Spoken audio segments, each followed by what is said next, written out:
Nunca foi minha intenção investigar isso. Começou com um simples projeto de genealogia, do tipo que milhões de pessoas fazem todo ano, rastreando árvores genealógicas, pesquisando registros antigos, encontrando ancestrais. Coisas normais. Mas em algum lugar entre os dados do censo e os papéis de imigração, encontrei algo que não se encaixava. Um padrão. Não numa única linhagem familiar, mas em dezenas. Centenas, talvez. E quanto mais fundo eu ia, menos sentido tudo fazia. Nomes mudados, não gradualmente, não por casamento ou mudança linguística natural, mas de repente, completamente. Dentro de uma única geração, às vezes dentro de um único ano, identidades familiares inteiras foram reescritas. Deixa eu te mostrar o que encontrei. Nos Estados Unidos, entre aproximadamente 1880 e 1920, os registros de imigração mostram algo peculiar. Famílias chegando do leste europeu, Ásia Central e partes da Rússia vinham com um conjunto de nomes, sobrenomes complexos com sufixos incomuns, estruturas linguísticas que não combinavam com as regiões de onde diziam vir. Então, em questão de meses, às vezes em questão de semanas após o processamento em Ellis Island ou outros portos de entrada, esses nomes mudavam. Não encurtados, não anglicizados da forma típica que conhecemos, substituídos. Um homem chamado Tartakov vira Thompson. Uma mulher chamada Tartarescu vira Taylor. Crianças com o sobrenome Tartarian são registradas nos arquivos escolares como Turner, Travis ou Thomas, e isso acontece não com uma família, mas com milhares, através de múltiplos pontos de entrada, ao longo de décadas. A narrativa oficial nos diz que isso era voluntário, que os imigrantes escolheram adotar novos nomes para se encaixar, para evitar discriminação, para começar do zero, num mundo novo. E claro, isso aconteceu. Há bastante documentação que sustenta isso. Mas isso aqui, isso era diferente, porque o padrão se repete com uma precisão perturbadora. Para quem não está familiarizado com a teoria tartariana, aqui está o fundamento. Pesquisadores afirmam que existiu uma civilização avançada, pode chamar de Tartária, pode chamar de Velho Mundo, que existiu até relativamente pouco tempo. Não estamos falando de história antiga, estamos falando dos anos 1800. Essa civilização supostamente deixou evidências arquitetônicas que a história oficial luta para explicar. Estruturas elaboradas, princípios de design consistentes, engenharia avançada, e elas aparecem em todo lugar.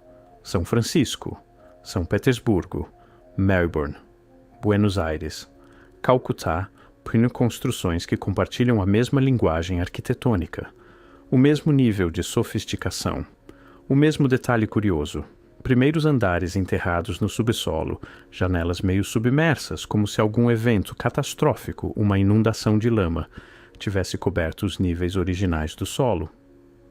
A explicação convencional? Arquitetos diferentes, épocas diferentes, tendências convergentes de design. Mas aqui está o que me fez conectar a arquitetura às mudanças de nome. O momento.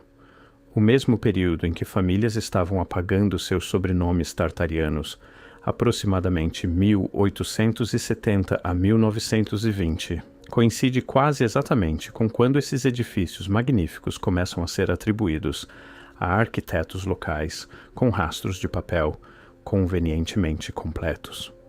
Quando as exposições universais, de repente, exibem tecnologias que parecem surgir do nada, apenas para desaparecer com a mesma rapidez. Quando mapas antigos param de mencionar Tartária como um lugar, os edifícios permanecem. As evidências da inundação de lama permanecem.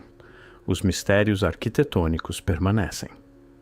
Mas as pessoas que podem tê-los construído, seus nomes foram mudados. E isso não é coincidência. Não pode ser. Porque se você apaga os nomes, você apaga os construtores. Se você apaga as linhagens familiares, você apaga o conhecimento de quem realmente criou essas estruturas. O padrão se repete com precisão perturbadora.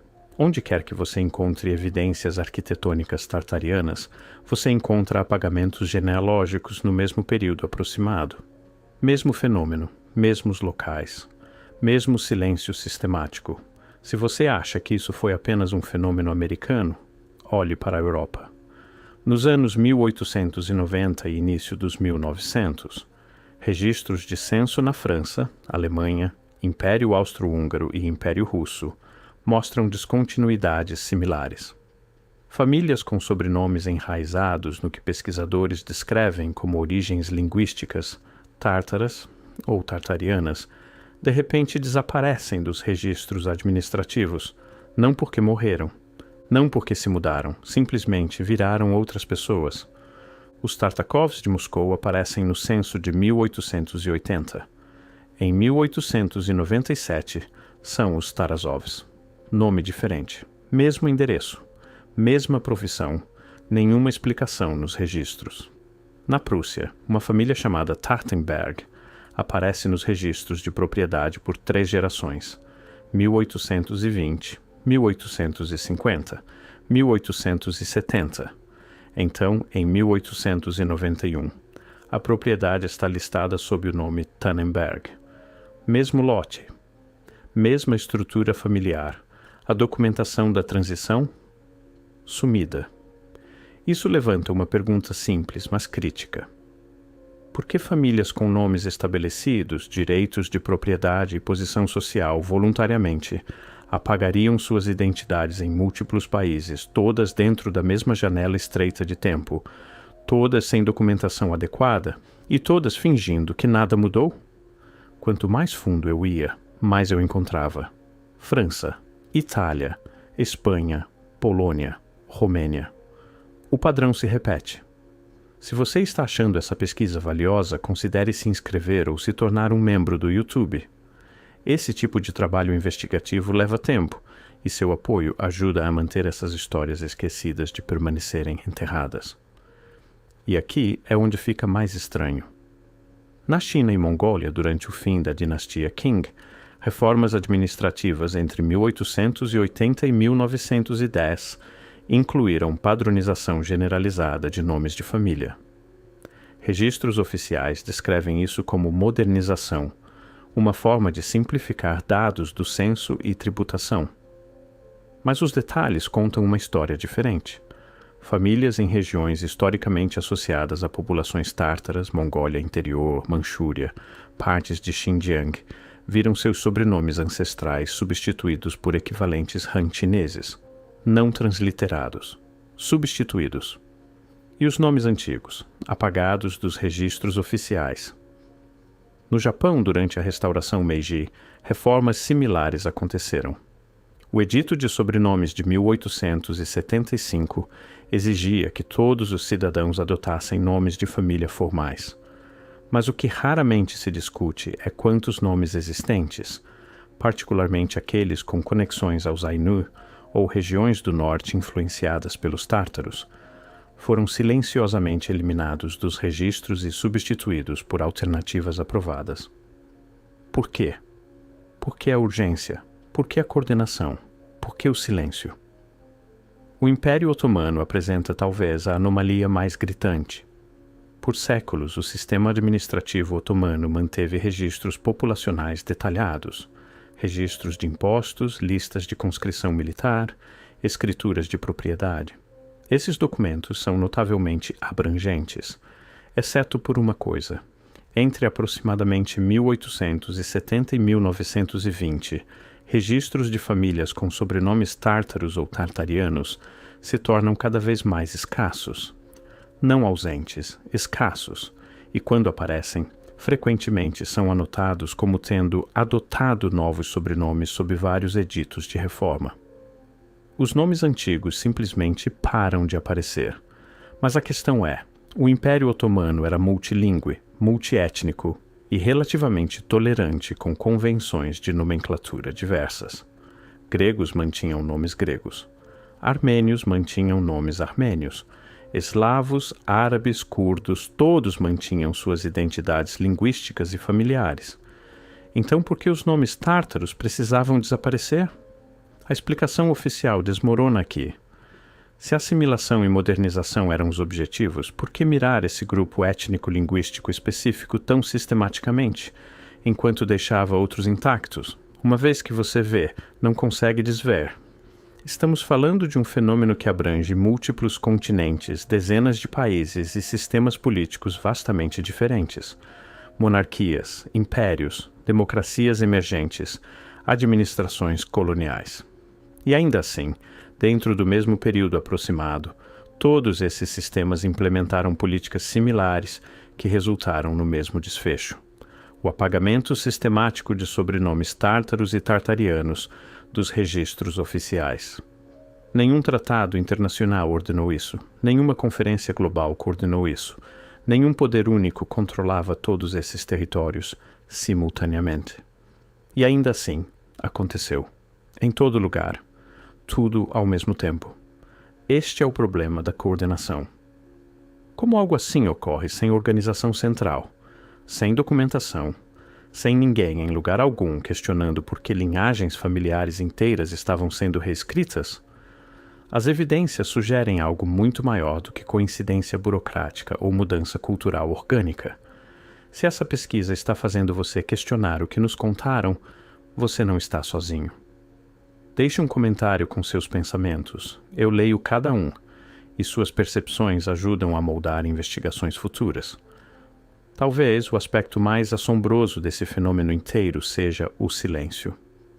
Quando outros grupos étnicos enfrentaram perseguição ou assimilação forçada, houve protestos, levantes, documentação de resistência, cartas, diários, artigos de jornal, algum registro de pessoas dizendo: isso está errado, isso está acontecendo conosco.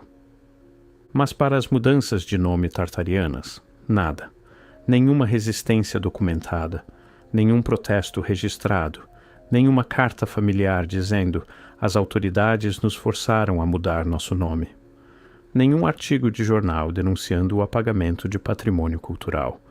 O silêncio era ensurdecedor. E esse silêncio levanta mais perguntas do que qualquer resposta poderia resolver. As pessoas foram ameaçadas à conformidade. As mudanças foram tão normalizadas, tão embutidas na rotina burocrática que ninguém pensou em resistir? Ou a documentação simplesmente está faltando, removida, destruída ou escondida em arquivos que não acessamos? Não sabemos. E é aí que a narrativa oficial se torna impossível de ignorar, não por causa do que explica, mas por causa do que se recusa a abordar. Se você procurar por estudos acadêmicos sobre esse fenômeno, vai encontrar quase nada. Não pouca coisa, quase nada. Há artigos sobre imigração e mudanças de nome, estudos sobre assimilação, análises linguísticas da evolução de sobrenomes, todos válidos, todos bem pesquisados. Mas sobre esse padrão específico, o apagamento coordenado de sobrenomes tártaros e tartarianos através de múltiplos continentes, dentro de uma janela de tempo específica? Silêncio. Algumas referências esparsas. Uma nota de rodapé aqui, uma menção passageira ali. Mas nenhum estudo abrangente. Nenhum historiador perguntando: por que isso aconteceu? Nenhum sociólogo examinando a escala e coordenação. Nenhum genealogista mapeando a natureza sistemática dos apagamentos. É como se a comunidade acadêmica coletivamente decidisse que isso não valia a pena investigar, ou não podia investigar, ou foi sutilmente desencorajada de investigar. Quanto mais fundo eu ia, mais portas se fechavam. Materiais de arquivo de repente indisponíveis.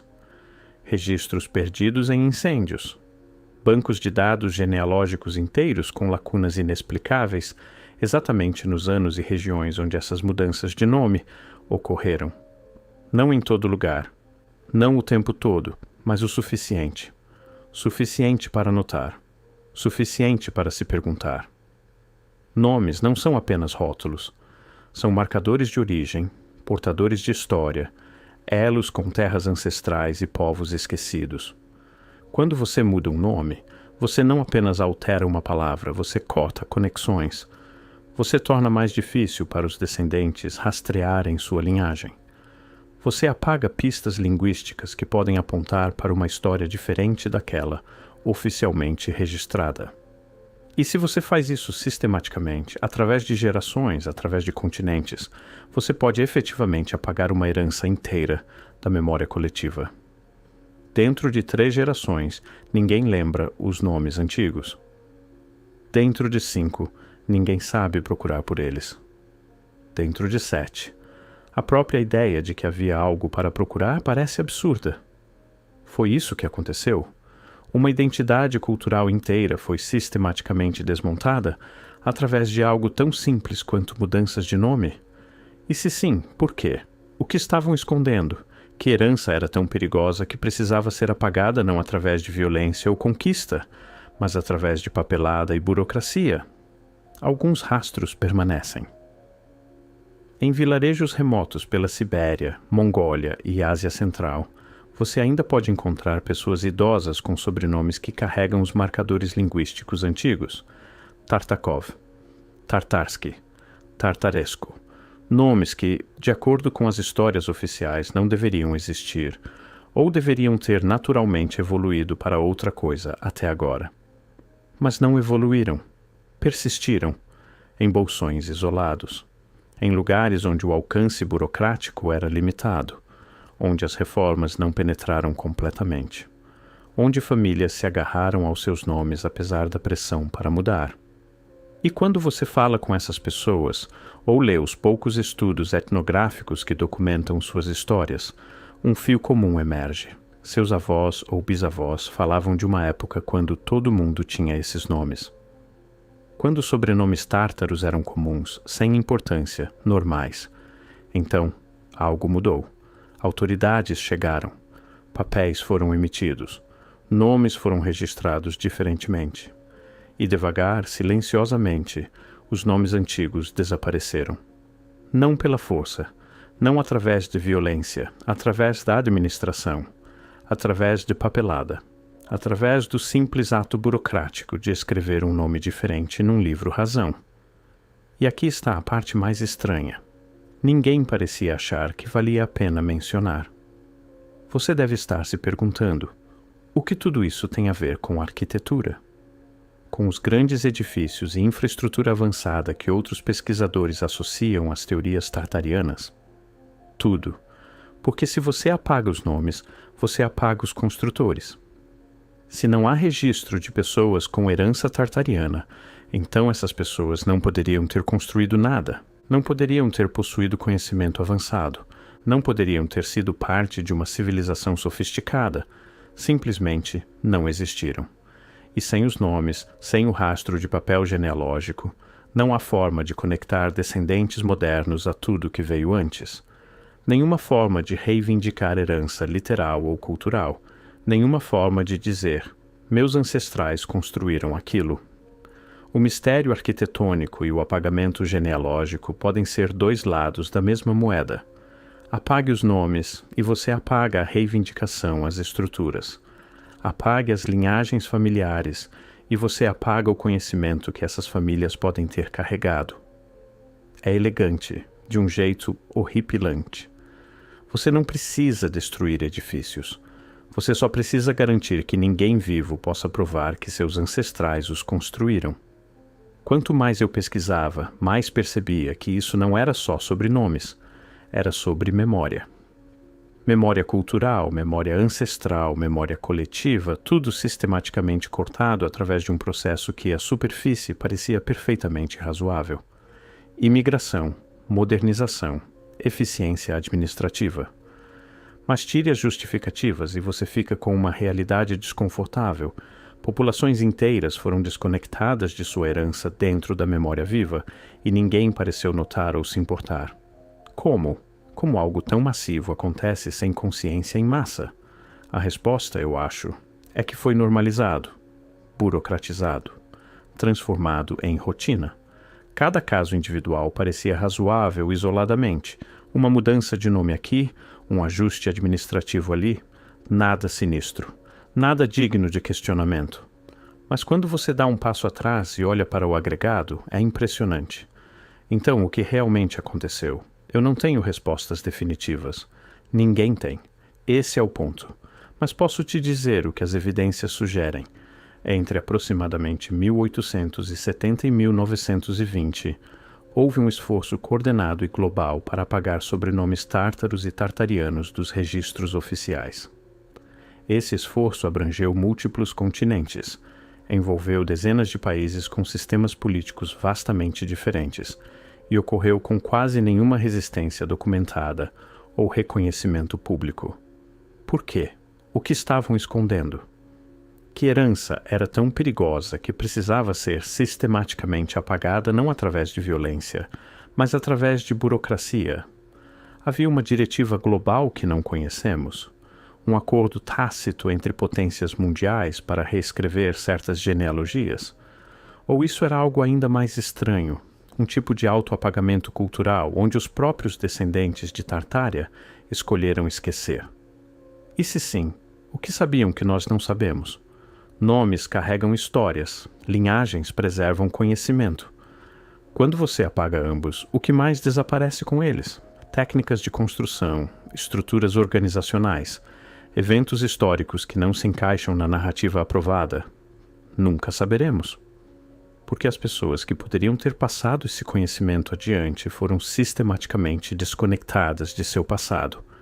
Seus filhos receberam novos nomes, novas origens, novas histórias, e dentro de algumas gerações o conhecimento antigo simplesmente desapareceu. Não destruído, esquecido. Há uma diferença, e essa diferença me assombra, porque em algum lugar, em arquivos empoeirados e documentos esquecidos, a verdade pode ainda existir. Os nomes originais, os registros familiares, as conexões entre populações modernas e tudo que veio antes. Mas encontrá-la, prová-la, esse é o desafio, e talvez seja exatamente assim que foi projetado para funcionar. Comecei essa investigação procurando ancestrais. O que encontrei foi um vazio cuidadosamente construído, burocraticamente mantido, onde uma herança inteira costumava estar. E não consigo parar de perguntar: por quê? Por que ir a tais extremos? Por que coordenar um esforço tão massivo através de tantos países? Por que apagar esses nomes e não outros, do que tinham tanto medo que descobríssemos? A história oficial não oferece respostas, apenas silêncio, apenas lacunas, apenas a persistente e enlouquecedora recusa em reconhecer que algo aconteceu, algo grande o suficiente, importante o suficiente, ameaçador o suficiente que exigiu um esforço global para apagar. E é isso que me mantém cavando. Não porque tenho respostas, mas porque as perguntas não me deixam em paz. Porque uma vez que você vê o padrão, uma vez que você nota os apagamentos coordenados e as coincidências impossíveis e o silêncio ensurdecedor, você não consegue desver. E não consegue parar de se perguntar o que perdemos quando mudaram os nomes.